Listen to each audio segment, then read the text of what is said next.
नमस्कार।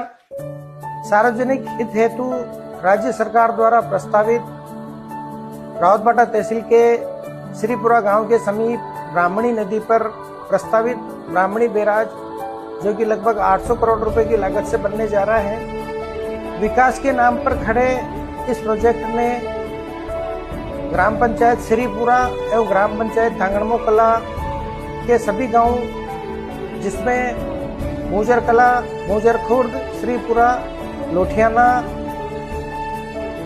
धांगड़मो खुर्द, धांगड़मो कला एवं खुमानगंज सहित आसपास के गांव के लोगों के मन में गहरा डर और असमंजस पैदा कर दिया है।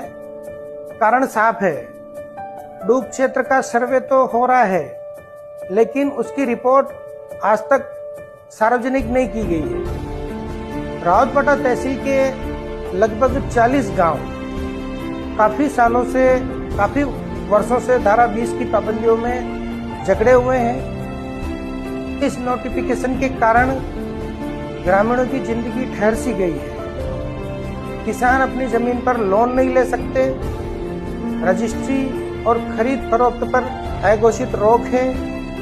यहाँ तक कि इस धारा 20 के अंतर्गत जो लोग गांवों में निवास कर रहे हैं, उन घरों के उनको पट्टे तक नहीं मिल पा रहे हैं। लेकिन दूसरी ओर जो ब्राह्मणी बैराज बन रहा है, जो जगह प्रस्तावित की गई है, वो भी धारा 20 के अंतर्गत ही आती है।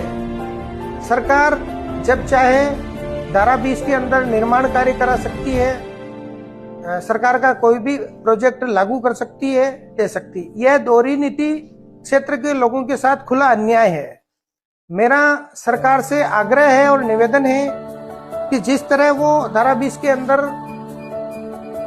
कोई भी योजना निर्माण के लिए स्वीकृत कर सकती है, तो यहाँ के लोगों को इस धारा 20 से भी मुक्त करने के लिए काम करें। सवाल यह है कि जब तक सर्वे रिपोर्ट सार्वजनिक नहीं होगी, तब तक यह कैसे तय होगा कि इसका खेत, कुआं, रास्ता, मंदिर या घर डूब क्षेत्र में आएगा। इसी अनिश्चितता ने पूरे इलाके को मानसिक और आर्थिक संकट में डाल रखा है। यह प्रोजेक्ट केवल ईंट पत्थर का निर्माण नहीं, बल्कि हजारों परिवारों के भविष्य से जुड़ा विषय है। सरकार की संवैधानिक और नैतिक जिम्मेदारी है कि सर्वे रिपोर्ट तत्काल सार्वजनिक करे, पुनर्वास नीति पहले घोषित हो, निर्माण बाद में, मुआवजा बाजार मूल्य के बराबर हो, किसी भी परिवार का विस्थापन उसकी सहमति और सम्मान के साथ हो। यदि सरकार ने पारदर्शिता नहीं दिखाई, तो यह बांध विकास का प्रतीक नहीं, बल्कि विस्थापन और अन्याय का स्मारक बन जाएगा। यहाँ के लोगों को जमीन के बदले सिंचित जमीन और उपजाऊ जमीन दी जाए, ताकि लोगों की आजीविका सुरक्षित रह सके। प्रभावित गांवों की डीएलसी दर बढ़ाकर वास्तविक बाजार मूल्य के अनुसार मुआवजा तय किया जाए।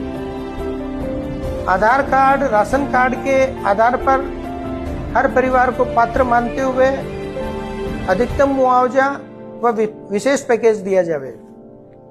गैर खातेदारी और कब्जे वाली भूमि को भी शामिल कर अलग अलग राहत पैकेज घोषित हो, उनको दिया जाए।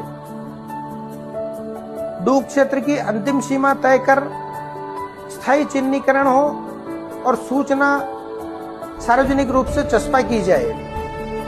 मेरा सरकार एवं स्थानीय प्रशासन से विनम्र अनुरोध है कि आम जन के हितों को ध्यान में रखकर यहाँ की जनता को संतुष्ट कर योजना की क्रियान्विति करे।